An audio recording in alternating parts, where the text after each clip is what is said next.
ഉമർ റളിയല്ലാഹു അൻഹു ആലോചിച്ചു, ഇനി ഇങ്ങനെ പാടാൻ പറ്റുമോ?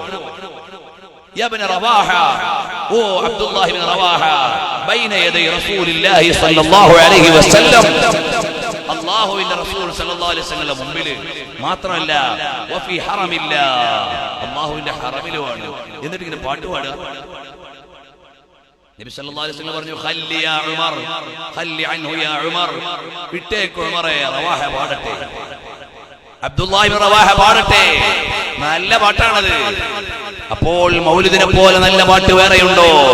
ഉനിദൽ ഹബീബു സയ്യിദുൽ മുതഅബ്ബിദു വന്നൂറു മിൻ വജനാതിഹി യതവഖദു. എന്താണ് അതിന്റെ ആശയം? നബി സല്ലല്ലാഹു അലൈഹി വസല്ലം തങ്ങൾ പിറവിയെടുത്തു. അവിടുത്തെ കവിൾത്തടത്തിൽ നിന്ന് പ്രകാശം ഇങ്ങനെ പ്രവഹിക്കുകയാണ്.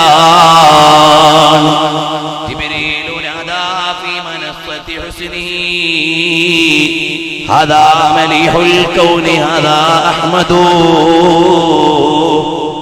ജിബ്രീൽ അലൈഹിസ്സലാം അണിഞ്ഞൊരുങ്ങിയതിന്റെ പാരമ്യതയിൽ നിന്നുകൊണ്ട് വിളിച്ചു പറയുകയാണ്, ഇത് പ്രപഞ്ചത്തിന്റെ മുഴുവനും സൗന്ദര്യഭാവമാണ്, ഇത് മുത്തുനബിയാണ് സല്ലല്ലാഹു അലൈഹി വസല്ലം തങ്ങളാണ്.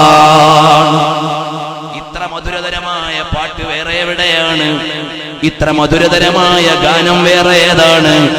ഇത്ര മനോഹരമായ ബൈത്തുകൾ വേറെ ഏതാണ്?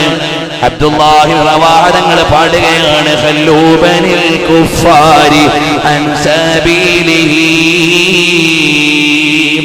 മുത്തുനബി സല്ലല്ലാഹു അലൈഹി വസല്ലം തങ്ങളുടെ മുന്നേറ്റത്തിന്റെ ഗാഥ പാടുകയാണ്.